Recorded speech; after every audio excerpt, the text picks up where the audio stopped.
bonjour. Devons-nous faire un câlin après avoir grondé ou disputé notre enfant? Une question très importante et je vais vous donner mon avis. Pour ce faire, je vais vous donner un exemple et j'observe qu'il y a deux réactions parentales très distinctes. Donc, je vais vous parler de Chloé. Chloé a 2 ans et voit au loin dans la cuisine son père en train de couper et de râper des carottes. Très intéressante comme activité, se dit-elle, et elle y va tout doucement. Son père la voit arriver, lui demande déjà de reculer, il sait un petit peu comment ça va se passer. Elle n'écoute pas vraiment et se rapproche de lui, tire le pantalon puisqu'elle n'est pas à la hauteur de la table, essaie de mettre ses petits doigts, son père se fâche un petit peu, lui dit gentiment « Chloé, ça suffit, recule, c'est dangereux, je t'ai dit non ». Chloé n'écoute pas vraiment, elle a 2 ans, elle ne comprend pas le risque et n'a qu'une envie, je vous l'ai dit, c'est faire comme son père. Elle se rapproche donc encore, essaie de mettre vraiment ses mains, là le père se fâche vraiment. Ça suffit Chloé, je t'ai dit non. Là, Chloé est complètement dévastée, elle s'allonge par terre, elle pleure, elle trépigne, voire même elle hurle et au bout de quelques secondes, elle va réclamer un câlin. Comme elle hurle et qu'elle pleure, le papa est agacé. Et c'est là que j'observe 2 types de réactions complètement différentes. La première réaction, c'est « Chloé, ça suffit, tu vas être punie, j'en ai marre, tu fais un gros caprice, ça suffit, va dans ta chambre, je ne céderai pas. » Voilà.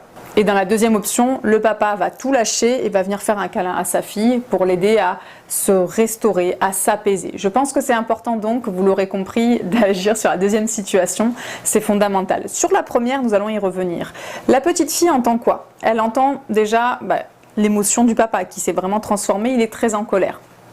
Ensuite, on parle de punition et on lui demande d'aller dans sa chambre. Donc, un petit peu de rejet, un petit peu d'isolement. À 2 ans, les enfants ne sont pas capables de se dire « chouette, je suis puni dans ma chambre, c'est trop bien ». Non, d'être séparé du parent, c'est très violent pour eux.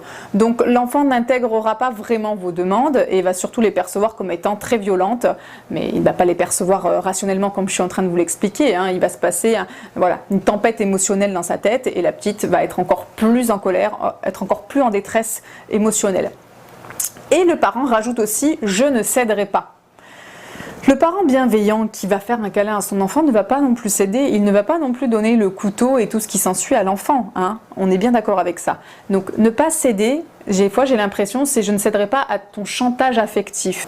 Les câlins, la tendresse ne sont pas un échange. Ce n'est pas quand tu auras fini de ranger ta chambre, je viendrai te faire un câlin. Quand tu seras calme, je viendrai te faire un câlin. Quand, je te ferai un câlin. Ça ne fonctionne pas comme ça. Ça ne peut pas fonctionner comme ça. Les enfants ont besoin de corps à corps, ont besoin de tendresse, ont besoin de contenance physique pour contenir psychiquement leurs états émotionnels. Ça fait partie de leurs besoins fondamentaux, de leur développement intrinsèque. Donc si on leur retire ça, ils ne vont pas vraiment grandir correctement et ils vont vraiment être de grands carencés affectifs.